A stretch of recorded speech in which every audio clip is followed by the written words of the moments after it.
In case you forgot, my name is Bobbi Scott, and welcome to Top 3. This is Sherrod's Top 3. Top 3.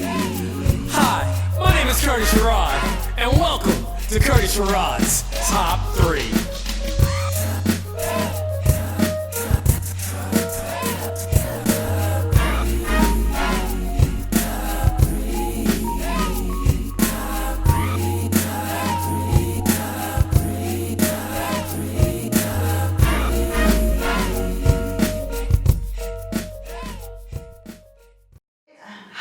And welcome to Top 3. Today's a special edition about games. Let me tell you about my top 3 games. Number 3, spades. 3, spades, spades. 3, spades. Number 3, spades. Now the reason why I love playing spades is because, you know, it's very competitive. You can play spades with partners, and that's my favorite. Because you have an opportunity, you can cheat a little bit if you need to cheat a little bit, just so to make sure that you win. I've been playing spades since I was a child. Now my second favorite game would be Monopoly. Monopoly is one of my favorite games because it allows you an opportunity to broker deals with other players. You can actually have an opportunity to just take over the entire board, depending on how good you are at making deals. But my all-time number 1 favorite game is For Real Talkers. Okay, I gotta be honest with you. For Real Talkers could be, you know, maybe I'm a little biased because it's my personal game. I actually created For Real Talkers. And it is a relationship game. So the game is actually for couples. Friends can play the game. You can play with people that you just met, as a matter of fact. I think it's a perfect icebreaker where you can get together at home or someplace a little intimate. You have an opportunity to put people in the hot seat and ask them risque questions. Some of the questions are intimate, they're thought-provoking, but basically you can get to be a little bit nosy and find out things about other people that you absolutely never even thought of. So, For Real Talkers is definitely a great game. Now let me show you just a little bit about just how the game could be played. So we're going to play for one, let's say half-hour period. Then we're going to break that half-hour to 45-minute period. Then we're going to break down and do another setup so that we can have variations to what we're playing. Okay. Then after that, we're just going to interview some folks about the game, why they like it, why they don't, and we out. So that's the dilly. Okay. Welcome to the show, everybody. I'm your boy, Steve Harvey.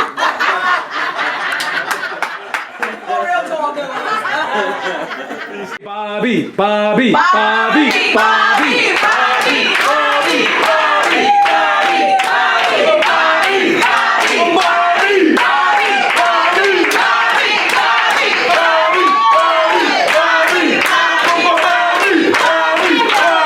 In case you forgot, my name is Bobbi Scott, and welcome to Top 3. For real talkers! For real talkers! For real talkers! For real talkers! For real talkers! I like For Real Talkers because it addresses real issues. Yeah, I love For Real Talkers because it allows you to open communication with friends and family. Nice. Yes! I love For Real Talkers because it allows parents to hear other women share my right opinion. Shots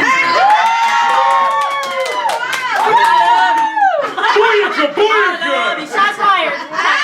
Shots fired. Come on, Terrence. Come on, bro. Come back, come on. I love Real Talkers because it gives me an opportunity to hear that other opinion being edified. I love For Real Talkers because it allows everyone to have a voice. I love For Real Talkers because it allows me to get what I'm really feeling inside of me to come out into the world. I love For Real Talkers is because I am a real talker. Yeah! Keep it real. Keep it real, baby. I love for real talkers so I can broaden my perspective of certain topics. Show the work! Show the work! Real talkers because it's real life, real situations, and real good. I love for real talkers because it allows our friends and family to get together and discuss real issues, everyday situations. Hello. I love for real talkers because it's for real. This is what's going on in everyday's life. And nobody is sugarcoating, I would hope not. And this is real life. Extend. Yes. I love for real talkers because it allows me to listen to others' perspectives. I love for real talkers because the person who actually made this game is a beautiful for real talker. I love for real talkers because you get together with friends, you speak your mind for real, and you have a lot of fun. Was it a game before a game? Yes. Well, kind of, sort of. I guess, maybe, let me explain. So, Bobbi and I have been friends for over 20 years. Probably, yeah, over 20 years. And we've always had, Bobbi's always been the entertainer. She's always had dinner parties. And at her dinner, she loves to entertain. She always had fun, always had something planned. And often it was the real talk game. So we would always, once we get to Bobbi's place, you know, we were up for a real talk night. And then we would all get together and she would do these little strips that she would put in with questions on them. And she would put them in a bowl or in a bag, whatever it was that we had, and we would take and we would ask the questions. But the thing is, it's like it would bring you out of your comfort zone. So people would talk about things they wouldn't normally talk about because the question is like, oh my God, did you really ask that question? But then you're kind of like, well, I really want to tell, you know. So and every party or get together, we would play that game, and it just all the time. We just loved it so much that after a while, and when she finally decided to make it into an official game, we were like, whoa, like duh, like why not? And it's the most fun thing ever. So okay. Yeah, sure. Okay, so we're gonna start off with Steve. Oh! Big Steve in the building.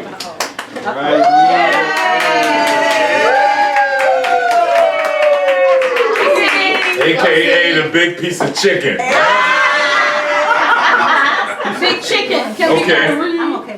Chick-fil-A. Let's go. All right. How can someone enhance love making?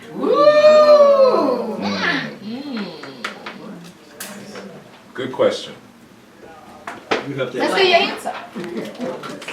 So how can you enhance love making? You can ask your partner, right? I personally believe the biggest myth is that people are supposed to know Yeah, big myth. what Big myth. the spot, right? Right. Like there's certain spots that we all know, right?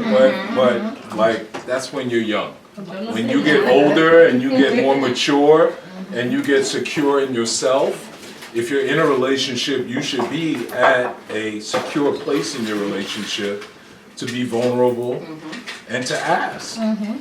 And not only to ask, but your partner should be telling you, you know, what they like. You know, I agree. right there. Do it there. No. Come over here. Don't stop that. I like that. Right? Me too. Right ankle behind the left ear. Exactly. Right? And That is so true. role playing, right? Foreplay doesn't start with kissing. You know, it starts in the mental. It starts in the morning, right? When she comes out the shower, right? And she takes off the towel. And I look at that thing. Watch out there! Watch out there now! One time I remember we were at Bobbi's house. She was living in the Bronx at the time. And a lot of friends were over. And we were talking about sexual stuff. So it was kind of uncomfortable. And you had the people who you knew weren't telling the truth. You know? But the thing is, the more we play, like you'll have somebody come back. I remember this one young lady who said she didn't do a particular thing. But by the end of the game, she had something she wanted to talk about. Not only am I like, you know, trying to get her into it, I'm getting into it. Yes. You know, and there's one key thing, right, that we just recently started practicing is breathing together. When you But that's what the game the game allows you, because it's not like poking fun at people or just bringing out people's intimate secrets or whatever. It's allowing you to share, to open up, and to feel comfortable with people who are just like you. You know, your peers, your friends, people who you never thought, oh my God, they did that too. You know. For real talkers. For real talkers. For real talkers. For real talkers. For real talkers. For real talkers. For real talk. For real talkers. For For real talkers. For real talkers. For real talkers. For real talkers. For real talkers. For real talkers. It's fun. I mean, it's fun. I've never had a night where we, you know, even when we got into it, that we didn't leave hugging and Right. said, At the end of it, we resolved like, it. when we're gonna do this again. Show me the card you want me to pick there. This is how the game goes, okay? So, you're gonna take turns picking a card. When you draw a card, you read the question. You have to answer the question first. After you answer, then you pick anybody else playing to answer the question. That's a basic question card. If you pick one of these cards that says say yes or challenge, you read the question, you answer it, and then the people listening are going to decide if they agree with what you're saying. They'll be like, yeah, that's acceptable. So they're basically saying, yes, we agree. If not, we challenge, we need some more information. So you guys got to say a little bit more. No. Then I have a card here that says, I have never. So if you pick a I have never card, everybody has to raise their right hand. And I'm going to give you an example because this is how it goes. And I'm going to keep it real simple. I have never wore men underwear. So everybody's right hand is up, right? Everybody raise your right hand so we can give a demonstration. If you've never done it. Right? So I'm just saying as an example. Oh, okay. I've never wore men underwear. So if you have done whatever I'm saying, you have to put your hand down. Everybody whose hand is still up. They've done it. That means, no, that they didn't do it. If it doesn't apply to you, like when I'm reading this card, visualize it as if you're reading it. I never wore men underwear. So let me ask I never wore men underwear, so I'm going to keep my hand up. But you wore men underwear, you got to put your hand down. Okay, I have never wore men underwear. You put your hand down because you have, right? Okay. I have never, so I'm keeping my hand up.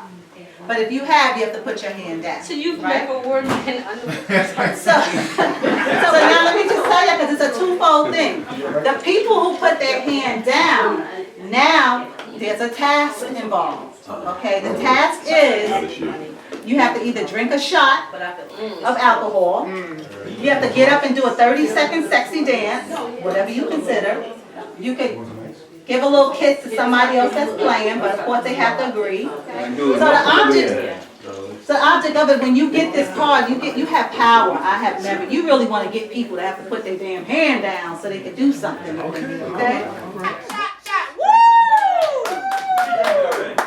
Watch out, she about to do it again. I don't believe I'm the only one who went outside my house. Yes. Oh, I don't believe that. I think you guys are lying. Well, you're the only one taking a shot right now. Ready? Jimmy. How can a couple be sure they are sexually satisfying each other? Talk about it. Now, how does that work with the hand going up? So I guess we have to talk. So you have to answer first, Trey, then you pick Oh, you got to answer. I have to answer first. How can a couple be sure they are sexually satisfying each other? Talk about it. So you want to answer the question for Well, no, you don't answer first. So, for one, I ask, Yes. have you been satisfied? And the other way I know is the groans they make, you know. How do you act? How do you act? You say, do you like that? Do you think I know when I do? Alright, so what was you going to answer? So, Ebat. I agree, you asked. And then also how the body responds to the other person. I mean, you know, if they just laying there and you doing your best moves and they laying there, then you know it's... And that's acceptable. But if y'all making that groove, and making those waves together and all, then that's how you know that it's compatible. Yes. So, and then how your body responds to the other person. See the noises. Now, what do you And mean? the Give me an noises. example. Give me an example of a body that will respond. An example, yes. I mean, just the motion of the ocean, Right. just That how mean y'all- that because women are fakers. They good. They good. Well, I ain't faking nothing. No, you may not be faking. I'm just saying it don't pertain to you. But But it- I'm other- saying that your body is responding. You're in rhythm. You're in rhythm. Well, that's what I'm saying. together. Give me an example. There are certain Of things a you body. gotta fake. Well, The I'm not muscle gonna demonstrate a body contractions. movement. I'm just saying, but your bodies are in rhythm and it's together, and y'all becoming one. I would say your body- So in other words, so you saying that? Well, you give me an example. No, I'm asking. No, but I'm asking you. So if your body tremble, if your body tremble like You can't that mean really that you fake a satisfied. tremble. You Oh, can't. No, oh, you no. can't. Not really. Hold up, time I out, mean, you can time tell out. it's a fake tremble. Look, listen. I have cousins, female cousins, that told me that they fake. Yeah. The faint, fall out, everything. You can fake the noise. You can fake a tremble. You can fake a shit. But the thing is, No, but I Your understand cousin that. told you I that. understand that. But if you say Your cousin told you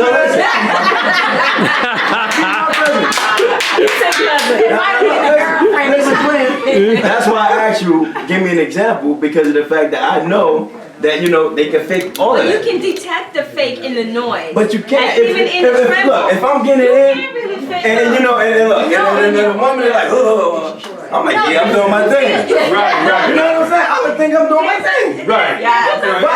But that The body you responds. You're still doing your thing. I mean, I feel like I'm doing my thing, but I may not be doing that. If you're having fun, clap it up. You having fun? Yvette's got the next question over here. How do you feel about your partner going out for drinks with a friend of the opposite sex? Oh, hell no. Hell to the no. I can answer No, that. no, no. To the no, no. No, no. No, no. Ladies, She's answering the question first. Oh, my bad.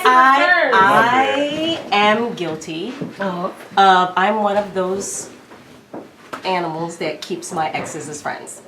But the reason is, I didn't get involved with you until we were friends. What had happened was- I took the time, again with the one night stands, I took the time to get to know you. So by the time I decided to be in a relationship with you, I actually liked you as a person. Right. So when the relationship ended, you go through the ups and the downs of that breakup. But I still go back to, you were my friend. Right. I liked my friend. Wait a minute now. I agree with that. No.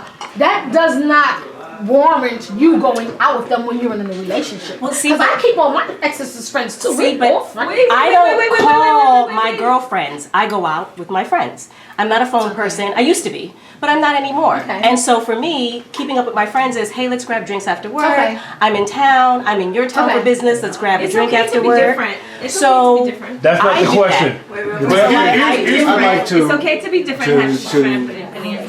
provide clarity. Yeah, clarify. Some months ago, in our relationship, Don't put our Wait. some months Name ago, a fork. she told me that she wanted to go and a male friend who she had not dated, and that she wanted to meet him for dinner.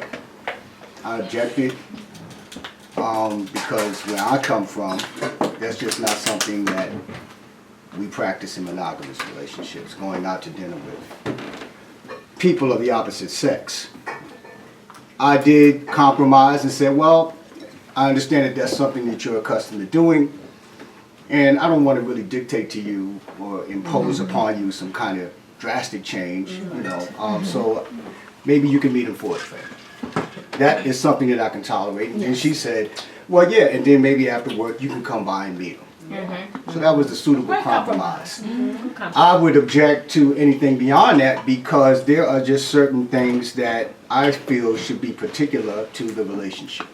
Yes. Going out to dinner with a man, or me going out to dinner with a woman, unless it's my mom or my sister, is something that should be restricted to her.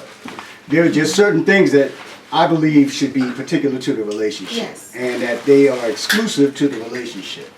When you begin to deviate and share those kind of activities with other people, in my mind, it detracts from the specialness of it. and it is no longer exclusive.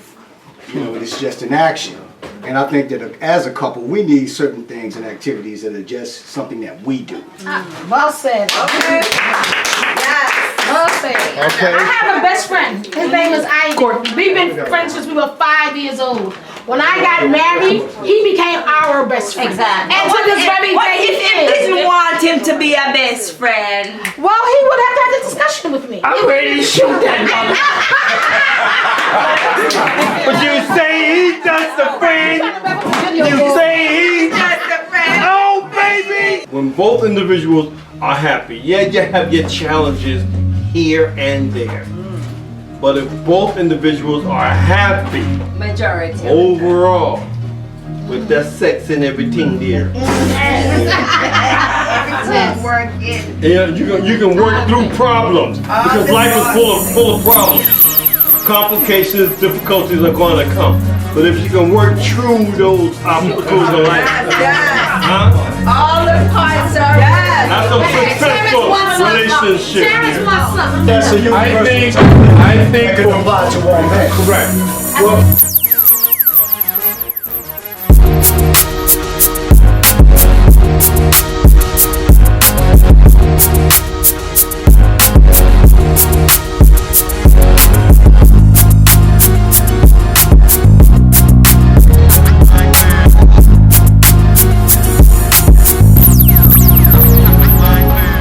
Go to my website, forrealtalkers.com. That is the number 4.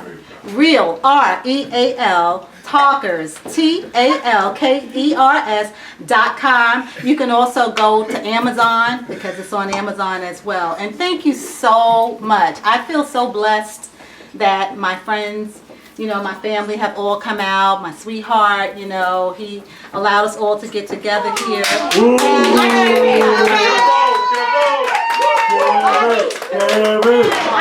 of you guys know Curtis Sherrod. He has a TV talk show. Okay. It's called Top 3. Top 3. So y'all will all be on top 3 too. We're on Top 3.